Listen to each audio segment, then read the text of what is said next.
बच्चों, आज की हमारी कहानी का शीर्षक है तोता बोलता नहीं। एक बार राजा कृष्णदेव राय को किसी व्यापारी ने आकर के एक तोता भेंट में दिया और वो तोता बहुत सुंदर था।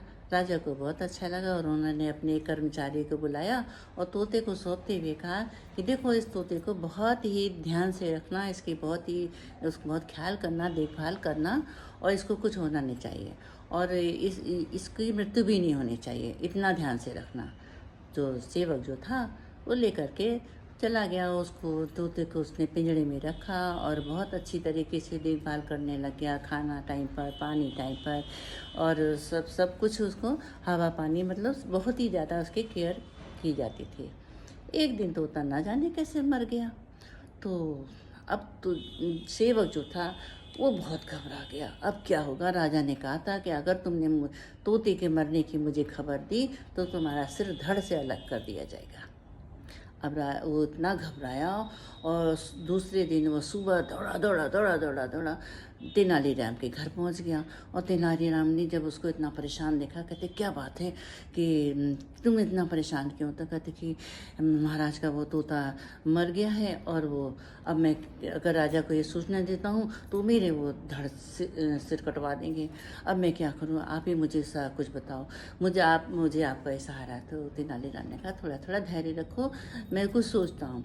तो थोड़ी देर सोचने के बाद उन्होंने उसके कान में कुछ बातें कही और कहा कि तुम अब जाओ और मैं थोड़ी देर के बाद दरबार में पहुँचूँगा, तब तुम वहाँ पर आना और सूचना देना, बताना आकर के।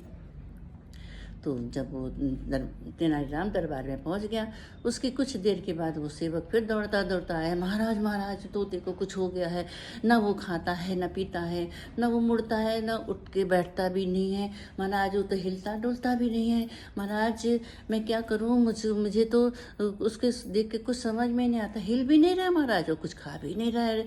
तो महाराज जो थे वो घबरा गए। उन्होंने कहा चलो चलो चल के देखते हैं कि क्या हुआ है तोते को। तो जब वो वहाँ पहुँचे तो उन्होंने तेनालीराम को भी कहा चलो तुम मेरे साथ चलो। तेनालीराम भी साथ गए और तो महाराज भी गए। तो जब वो तोते के पिंजरे के पास पहुँचे तो उन्होंने देखा कि तोता उसके अंदर है और देखने में तो ठीक लग रहा है। तो फिर नौकर वही बोलने लगे, महाराज देखो ना, कुछ भी हिल नहीं रहा है, न कुछ खा रहा है, न पी रहा है, न पंख भी नहीं हिला रहा है, महाराज कुछ कर ही नहीं रहा है। तो महाराज ने कहा कि अरे ये तो मर गया है, तुम इतनी लंबी लंबी उल्टी सीधी बातें क्यों बता रहे हो? तो ये कि हिलता नहीं है, डुलता नहीं है, खाता नहीं है, पीता नहीं है, तो इस तरीके से अगड़म बगड़म बातें क्यों कर रहे हो तुम? ये तो मर गया है। तो महाराज मैं कैसे कह सकता था कि मैं ये तोता मर गया है? आपने तो कहा था कि अगर तुमने इसको मरने की खबर मुझे दी तो मैं सिर धड़ से अलग करवा दूंगा। तो महाराज ने कुछ सोचा और उधर तेनालीराम खड़े खड़े पीछे मुस्कुरा रहे थे। जब उन्होंने तेनालीराम की देखा तो उनको समझ में आ गया कि अच्छा ये सब तेनालीराम की करतूत है।